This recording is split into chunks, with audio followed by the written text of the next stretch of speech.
The Slavers. This is the right way. The signs are leading me. They brought me here. She knows that all through this world, there are signs and symbols waiting to be discovered. The meaning is there. If only you can find it. If you want to know, you need to focus. You know how to do it. Focus, Senua, the Do not forget my stories, Senua. I am with you still. Out of hell you have come, and now find yourself in Midgard, the world of men. Do not think it any less dangerous for that. Your path has taken you far from home, across the boundless sea, and you must go on to the heart of this place, to the heart of man. You have seen how the Northmen journey out to conquer, and this is one of their lands, as icy dark as Niflheim, yet as fiery as Muspel. It has not long been claimed, and they try still to tame it.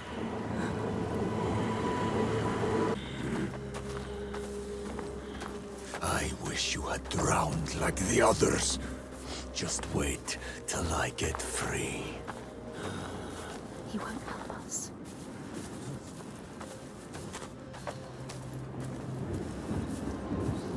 You seriously think you will survive here?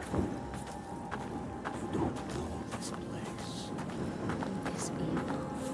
He knows this place. She shouldn't trust him.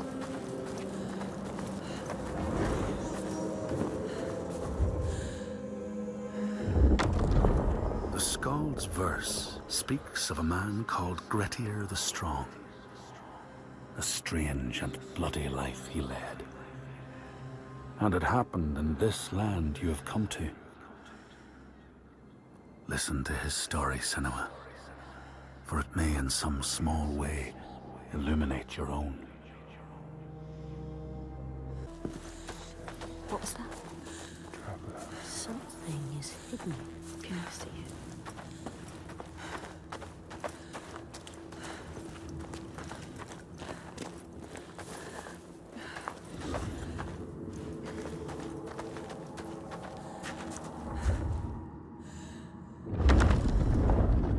Say that in Grettir's time, a nearby farm was plagued by hauntings. A shepherd called Glamour was killed by some evil force, found dead in the snow, bloated and black. His body could not be taken to burial because he was held fast to the ground. So it was left. 3 days after his death, the body was missing.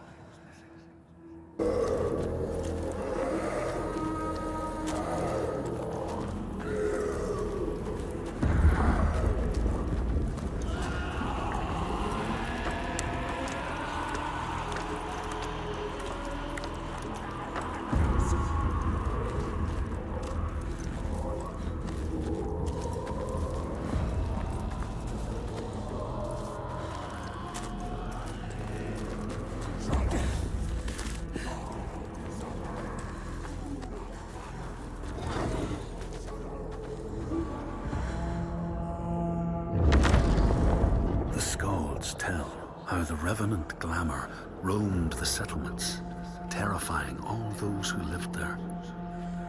Each one he killed, in turn, rose to walk beside him. Thus, evil begets evil. But the man Grettir was proud and overbearing, and thought the Droiger no match for his strength. We will find her. Maybe you can fight her, Senua.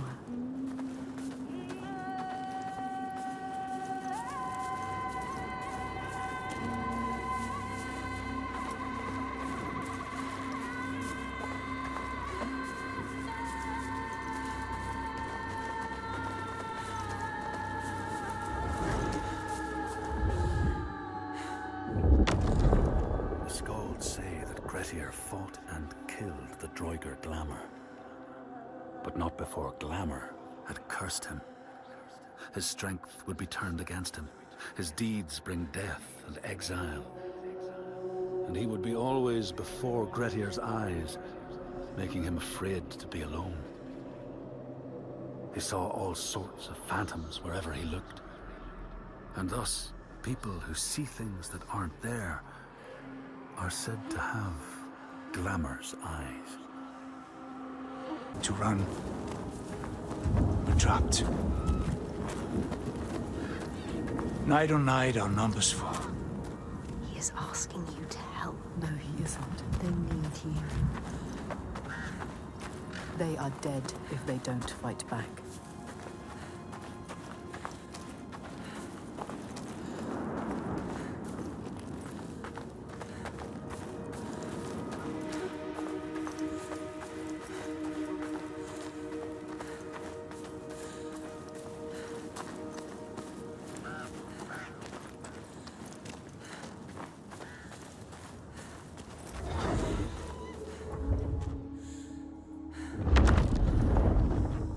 The Skalds tell how, in the time of Grettir's kinsman Thorgrim, there was a terrible famine. No crops could be grown, and the fish fled the nets. It lasted years, and the people were desperate. There was no respite even in spring, since terrible gales from the north would rise up and set in for weeks. This is a cold and unforgiving land, Senua. Yeah, they are the feelings that brought us here. They will save everyone from death. They will show you how to end the giants. They will save you. But be careful. No more sacrifices. Be careful, Senua. It stops now.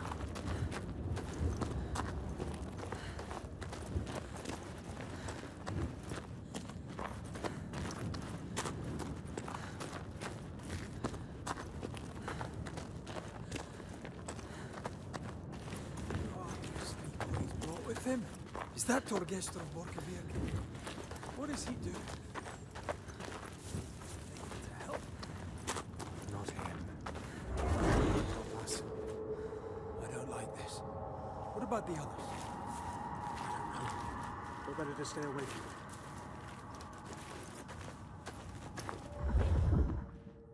them. In the time of famine, at the place known as Rifskar, Thorgrim found a huge finback whale, beached and dead. His neighbour, Thorfinn, had already found it and was in the process of flensing it. But Thorgrim claimed it as his own. Thorfinn said he would not give it up without a fight. If that's what you want, Thorgrim said, let it be so. And he launched a blow at Thorfinn, cutting off his head in one strike.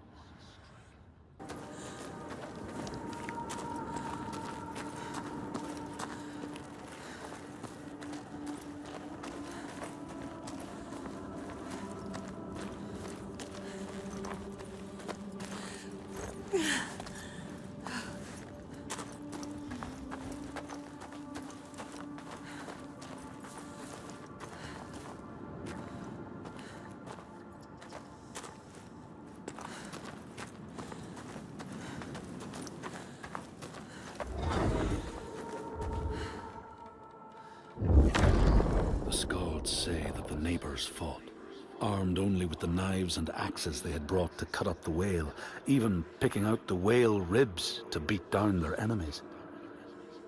Thorgrim's men had loaded their boats with whale meat, but as they went to leave, one of their opponents struck Thorgrim's brother a fatal blow.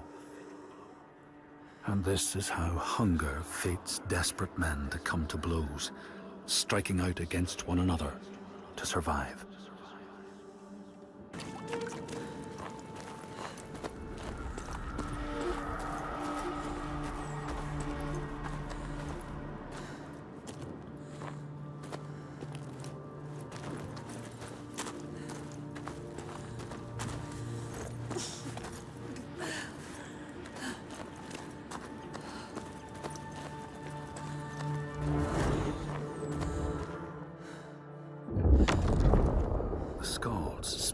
time, Grettir, traveling with some others, ran into rough weather and docked their boat on an island.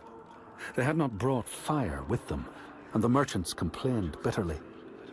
Seeing a great fire blazing on the other side of the strait, Grettir said he would swim over to fetch it. He took off his clothes and struck out across the water, wearing nothing but a cloak.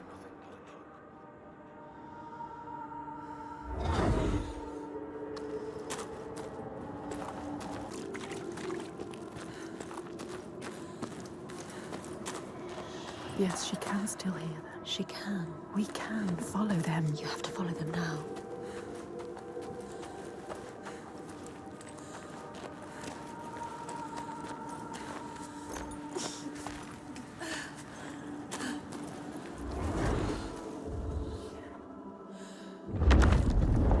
When Grettir came to the farm where the fire was burning, all was peaceful. By the time he reached them, his cloak was frozen stiff, and he looked like nothing more than some huge troll. The frightened farmhands struck out at him with the first things to hand, the burning logs from the fire. Grettir fought them off and got the fire he sought. But the sparks from the logs spread fire all over the house, and nobody survived the blaze.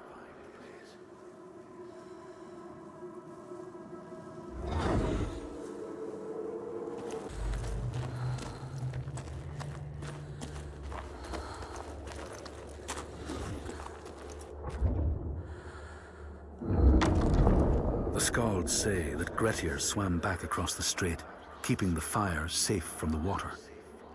His friends applauded Grettir's bravery, but when word spread about the massacre at the farm, people took against Grettir. Nobody wanted anything to do with him, and when the news reached the Althing in the summer, Grettir was pronounced an outlaw. All doors would hence be shut to him. Maybe you will die here. Just like the others. And I will remember you. Be careful with your torch. Don't let the torch die. If the light goes out, we will be lost here forever. Did they have to fight? She needs to be careful. Careful, Senua.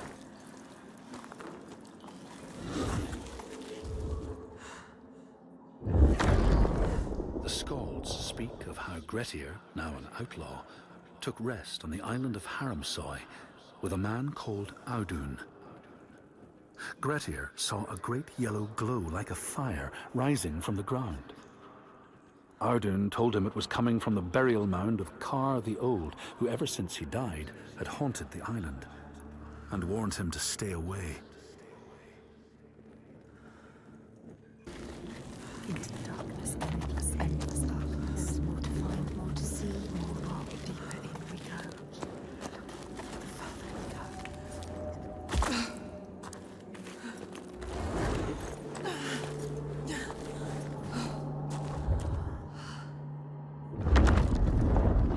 The Skalds say Grettir wanted the sword that was buried in Kar's How, and would not be deterred from seeking it. He broke the mound open and started digging until he reached the timber props. By this time it was night. Audun warned him again not to continue, but Grettir threw down a rope and went inside the mound. No light penetrated it, and it reeked of death. But he persisted in exploring. Look, the rocks. Floating there. It's them. The hidden folk. She's close now. Can you feel them? Can you hear them? Close to their world.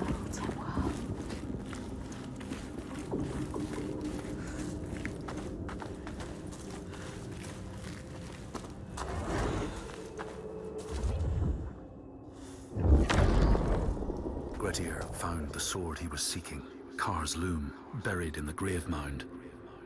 He went to leave, but before he could reach the rope, something grabbed him from behind, and Grettir realized the mound dweller would not let his treasure go. The two fought ferociously until Grettir got the advantage and chopped off the revenant's head.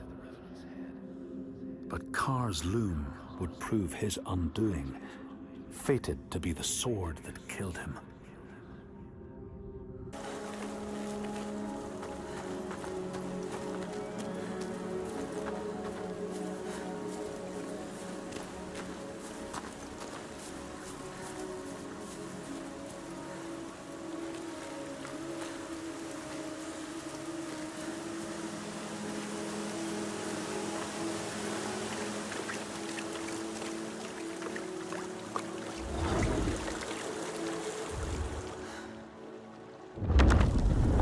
The Skald's verse tells how Grettir made many enemies with his proud and overbearing nature. Always quick to anger, his strength and fighting prowess meant that even the most trivial of quarrels met a fatal end. The kinsmen of those he killed or maimed were angry, and because he was an outlaw, no one was allowed to help him. At the very end. So strong. She is not giving up. My father tried to protect her, but she refused to leave his side. I miss her. I miss all of them. She loved them. She lost them.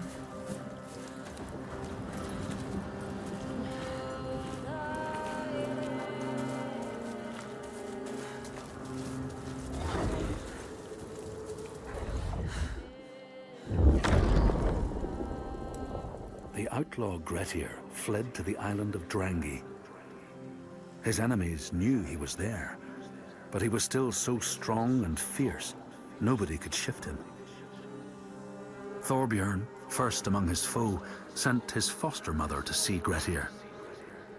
She was a Seithkona, and very wily. She enchanted a tree branch and sent it to wash up on Drangi. Grettir tried to cut it up for firewood, but his axe flew back and struck him in the leg. The wound blackened and festered, and Grettir feared his time was close.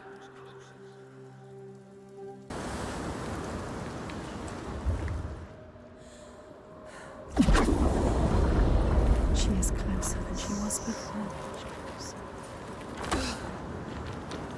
How the giant came to be. How did he come to be? They will show you if you follow. What is his story? You need to know the truth. She needs to know the truth. You have to find it out. What is the truth? Giant. Maybe he needs you. So many truths.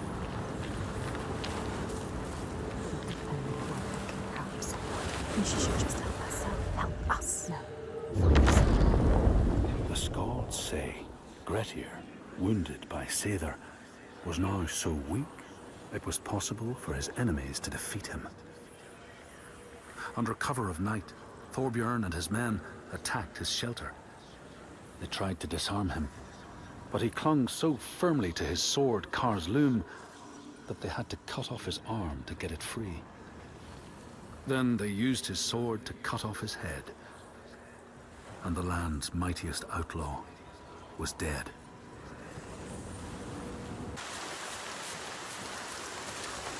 They survive, in spite of everything. She is strong. Ástríðr holds them together. She deserves more than this. They deserve more than this. How has she kept them together? We must find her. She will help us.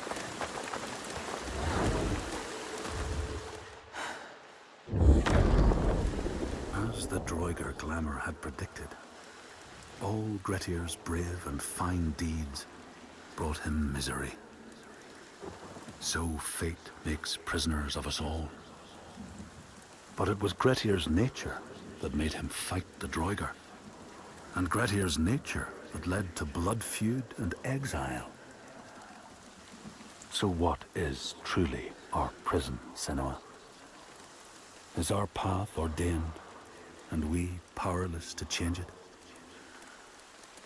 Or do we blame uncertain powers for what we ourselves ordain?